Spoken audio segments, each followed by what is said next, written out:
This is my Samsung Galaxy S4 Zoom. It's a smartphone linked to a compact camera.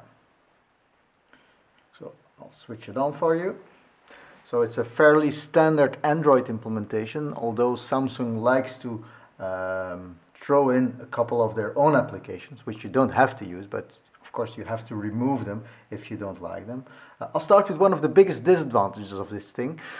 It has a real flash, which is very good for pictures, but is really a difficult thing when you want to use your smartphone as a flashlight, because the only flashlight you can use is the on-screen flashlight. You can't use the LED anymore on the back because there is no LED, and this Xenon flash doesn't want to give a continuous light.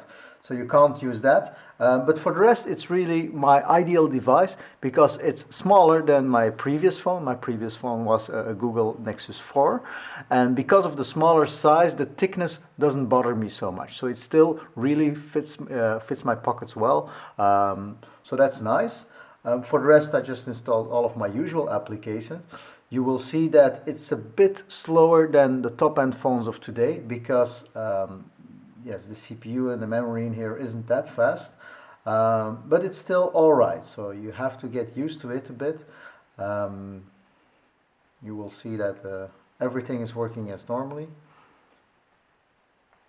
So this page is loading, you can scroll on it. So that's all working fine.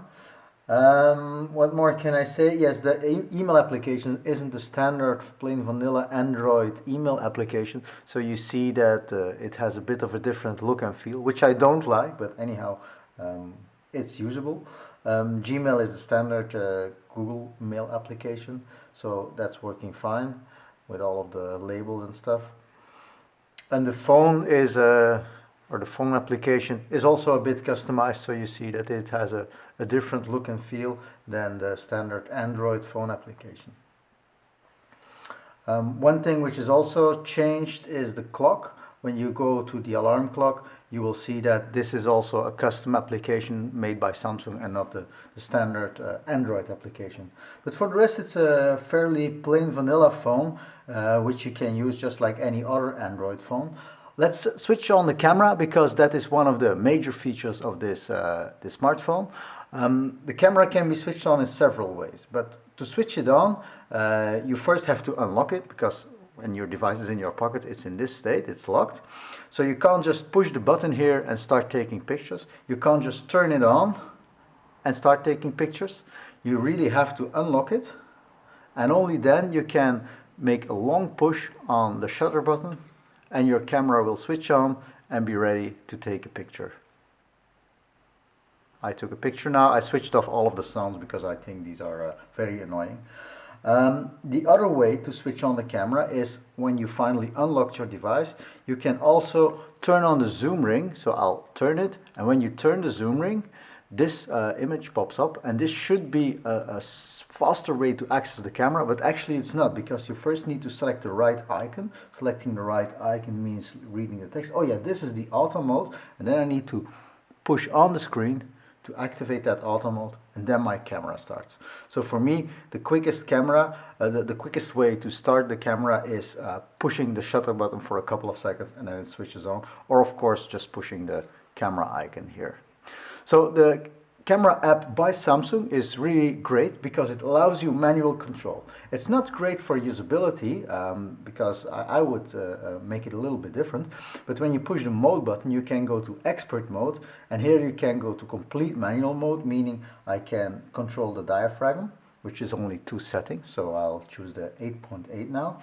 I can control the ISO setting, which I put on 100 because I like grainless pictures, and I can choose the shutter speed. This shutter speed is now on 5 seconds, for example. So I can take this picture, it will take a picture for 5 seconds, but that will be unsharp. The reason it will not be unsharp is because I tend to use this little thing here, which is actually a connection to mount your tripod. So this is really great. It's a real camera attached to a smartphone, and that is a life changer for me. The problem with the user interface is, well, it's annoying, but it isn't too bad. Most of the time I do like everybody, use it on auto. It also has a lot of smart modes with a lot of well, fancy stuff like any compact camera has. I don't use these a lot, but they are quite fun. We played with it a bit on the launch event of Samsung, and it is quite fun to have animated pictures and stuff like that. So really play with that, and you will see if you like it or not. I use it just to take high quality pictures, and in that it is really great. It is for me a replacement of a compact camera, which I never would have with me. So this is the Samsung Galaxy S for zoom. I like the thing. I will keep it as my main phone. I just wish that Samsung would have made it possible to take pictures without unlocking the phone, making it even smarter. But that's only a minor problem with this phone.